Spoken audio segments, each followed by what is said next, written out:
Bonjour à tous et bienvenue à Paddock F1. Aujourd'hui, on va continuer un petit peu ce qu'on parlait pour ce qui est à propos du film F1. Il y a eu un petit clin d'œil aussi à quelque chose qui s'est passé pour vrai en Formule 1. On voit dans le film le personnage principal joué par Brad Pitt qui fait exprès pour causer des drapeaux jaunes et de la sortie de la voiture de sécurité pour aider son coéquipier à terminer plus près possible du podium. Donc, vous comprendrez qu'en faisant sortir la voiture de sécurité, lorsque vous arrêtez, vous perdez moins de temps. Donc, ça vous avantage. Ça, c'est un petit clin d'œil avec ce qui est déjà arrivé en Formule 1. On appelle ça maintenant le Crash Gate. Pour ceux qui ne sont pas au courant, il faut remonter lors du championnat du monde de Formule 1 de 2008. Il reste 4 Grands Prix à faire à la saison. Et on arrive à Singapour, un de ces 4 Grands Prix-là, c'est ce Grand Prix de Singapour. Première fois qu'on court à Singapour et première fois que la Formule 1 court sous les projecteurs, donc le soir. C'est Lewis Hamilton qui domine, Massa qui se qualifie premier. Lewis Hamilton domine dans le championnat à ce moment-là. Donc Alonso, lui part de la 15e place avec son coéquipier juste derrière lui en 16e place, qui est à l'époque Nelson Piquet Jr., donc le fils du triple champion du monde Nelson Piquet. Fernando Alonso, à ce moment-là, tous les deux sont chez Renault. Donc le départ se lance, ça va pas très bien pour Alonso qui est 11e à ce moment-là. Et il doit s'arrêter au puits au 12e tour. Et il va reprendre bien sûr la piste dernier.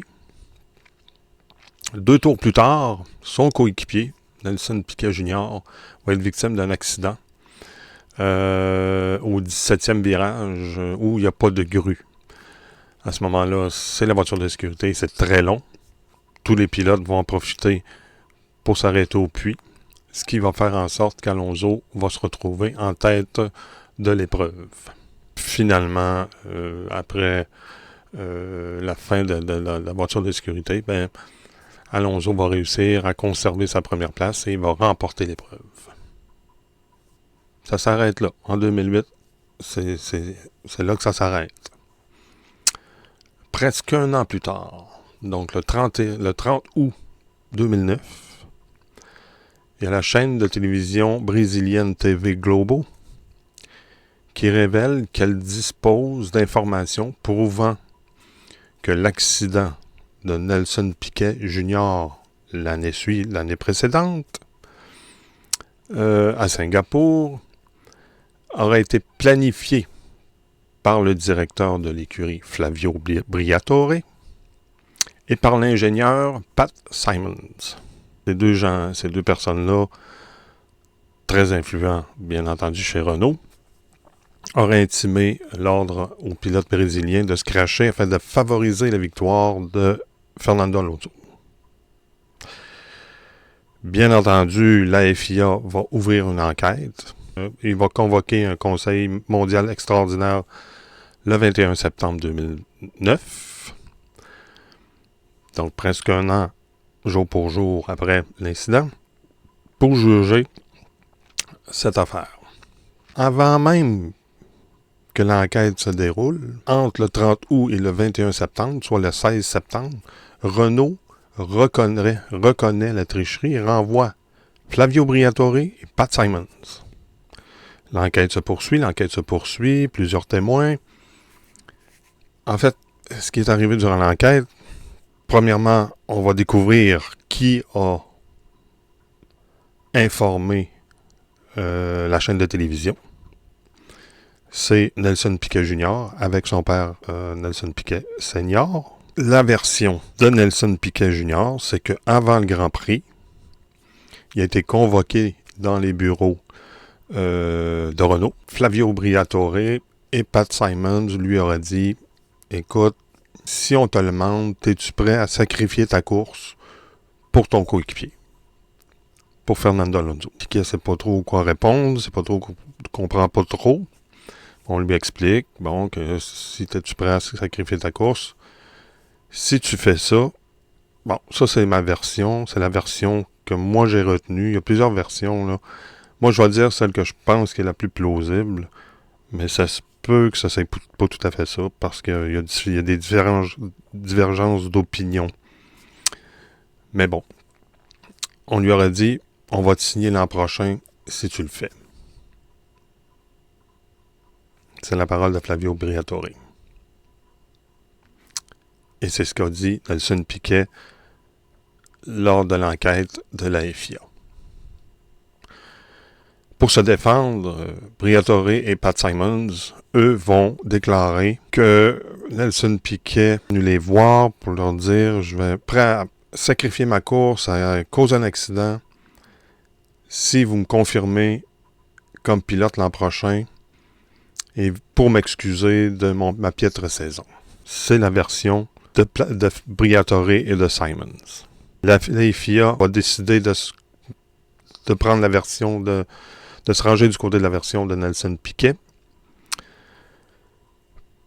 puisque on trouve ça particulier que si c'est lui qui l'a demandé, qui a demandé de faire quelque chose d'illégal, et qu'ensuite il s'auto-incrimine en sortant la nouvelle, c'est un peu bizarre. Donc la version officielle, c'est que Nelson Piquet s'est fait demander dans le bureau de l'écurie avant la course, puis on lui a dit, regarde, si tu aides Fernando, lorsqu'on va te le demander, tu le fais, puis on va probablement te rengager pour l'an prochain.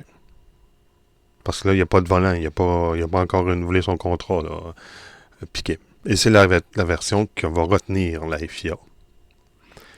Ça va conduire à l'exclusion à vie de Flavio Briatore en Formule 1 et de Pat Symonds pour 5 ans. Finalement, bon, on s'entend, puis Briatore va réussir en 2012 à faire casser ça, puis à dire, bon, pas obligé d'être à vie, là, 2012, ça va être assez, j'ai assez payé. Suite à tout ça, bon, comme j'ai dit, Renault, avant même que l'enquête se termine, et même débute, congédie Briatore et Pat Symonds. C'est Bob Bell qui est nommé directeur de l'équipe, parce qu'il est directeur technique, mais il va devenir directeur de l'équipe pour remplacer Briatore. Et là, le 24 septembre 2009, alors qu'il reste 4 Grands Prix à disputer, ING, qui est le commanditaire majoritaire de l'écurie, va mettre fin à sa collaboration avec Renault à effet immédiat. Ce qui fait que les 4 derniers Grands Prix de la saison 2009, Renault va pratiquement avoir une voiture vierge. Il reste quelques commanditaires, mais pratiquement une voiture vierge avec juste le nom Renault sur les côtés dans les années 2020. Donc, Pat Symonds a donc purgé son 5 ans de pénalité. Il va reprendre une place importante dans l'univers de la Formule 1 parce qu'il va devenir directeur technique de la Formule 1 sous la direction de Stefano Domenicali et aux côtés du directeur sportif Ross Brown. Donc, il va être impliqué, puis il va faire de très bonnes choses pour la Formule 1 pour améliorer la Formule 1. Bon, comme on sait, par la suite, Renault, en la saison 2021, va devenir Alpine F1 Team. Et le 21 juin 2024, on a vu le retour de Flavio Briatore comme conseiller exécutif. Et on le voit aux abords des Grands Prix, dans le paddock de Alpine, pas mal à chaque Grand Prix. Donc, quand je vous dis que c'est tiré de faits réels, que c'est pas, tu sais, le monde vont écouter les courses et vont penser, voyons, c'est impossible, il n'y a aucun pilote qui va faire ça. Ben, c'est déjà arrivé. C'est déjà arrivé. Et c'est illégal, bien entendu. Et il y a 2 personnes qui ont payé cher. Et une 3e personne aussi. Parce que Nelson Piquet Junior n'aura jamais de volant en Formule 1. Il a couru par la suite en Formule E, Formule électrique.